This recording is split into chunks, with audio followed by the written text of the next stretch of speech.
What's up, Eternal Rose? This is the editor here speaking, and as a little bit of foreground to this video, it's more of a CarCast style video where AJ and I talk about a lot of random car topics as we're on the way to the spot where the previous video was filmed. Here's the great thing about like the different transmissions in the Mustang is the MT82 is absolute garbage without stock horsepower. So if you're that guy that doesn't want to do anything to the car, you can buy an MT82 and be just fine. But if you're like any of us and you want to mod your car and increase your power and stuff, the MT82 is not the transmission to go with. The 10-speed, while it might lag a lot, it's a great transmission for daily driving. It's a little bit harsh. Still a great transmission, holds a lot of power. I've been told they're rated up to 750. I mean, the Mach 1s and the GT350s now have the Treming, which is a great transmission too. It's the same one that's in the Hellcats. And then the dual clutch auto and the GT500s is a great one too. My mom's Explorer has that and it's super smooth. Huh. Explorers. That's a topic that I want to get on. Because those things are honestly, if you put big power in those Explorers, like up to I think it's like 500, those things are sick.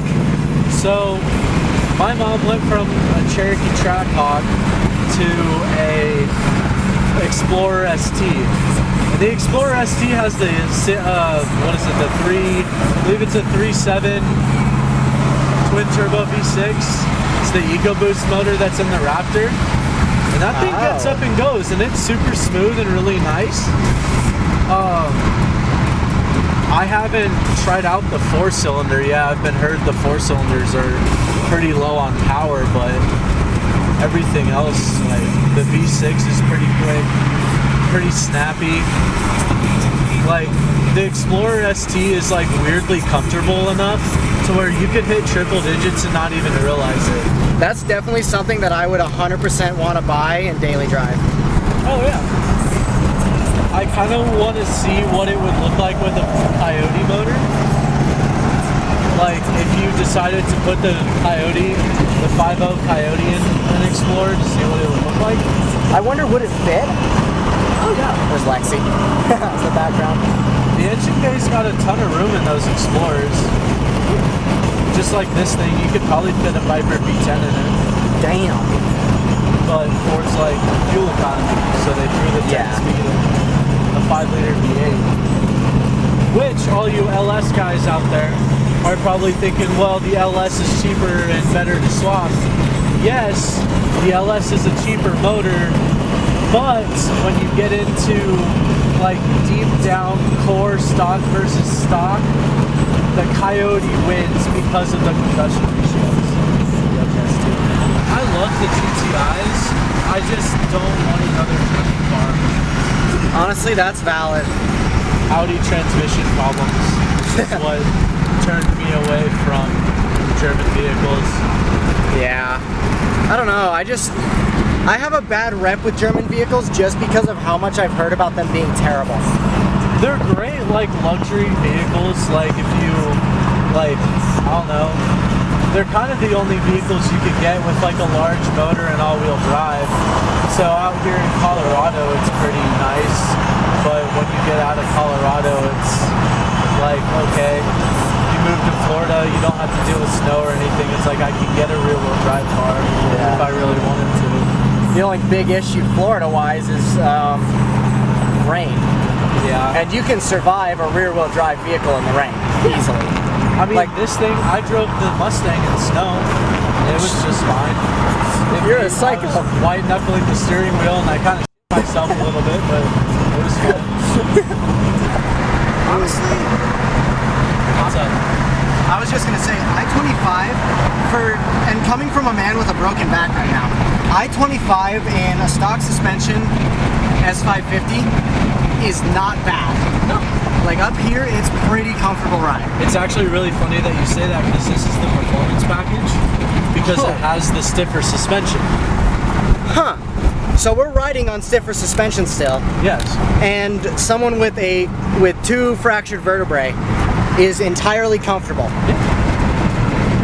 It's really not bad.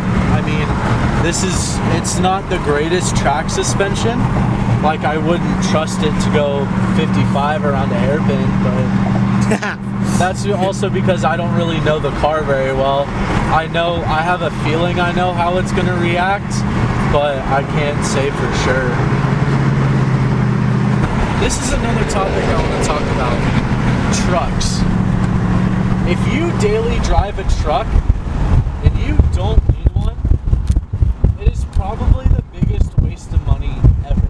Like, if you don't haul anything, don't work on a ranch, or don't need a bed, why would you buy a truck? That's 100% valid.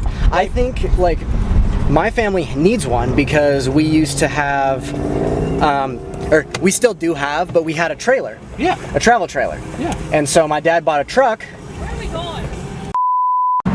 Yeah. Love you. Love you more. Love you mostest. Bitch, I can. Cut him off.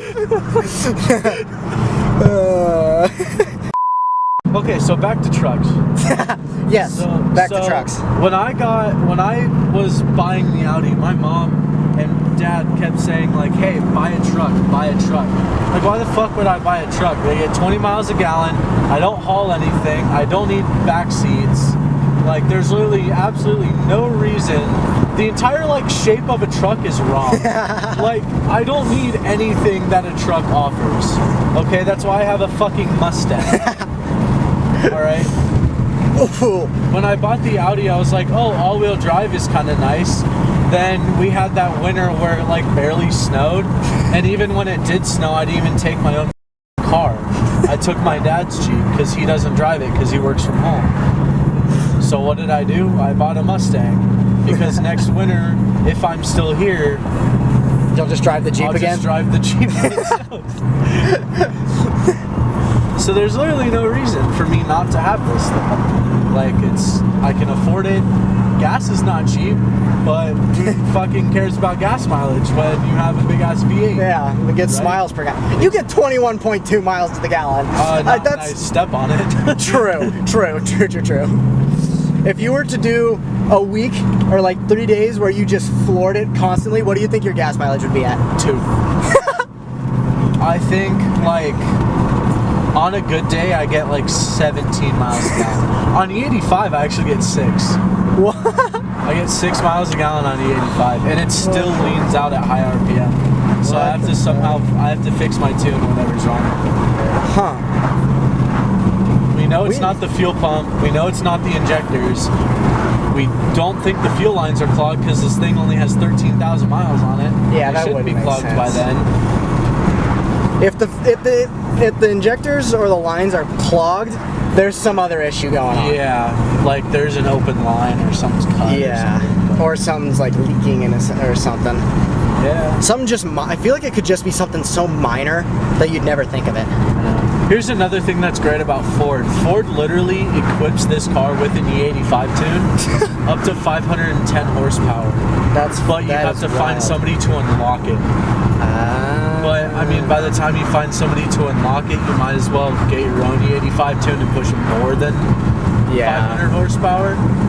That would make a little more sense. Mine makes 515 on pump gas.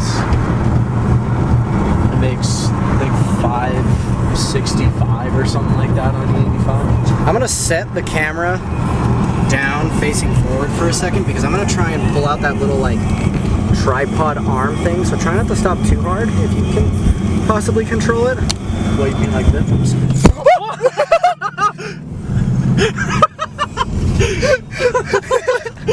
That is gonna go in not because the footage is gonna be good, exclusively because of the context to that. The best part is I didn't even mean to. They just stopped really.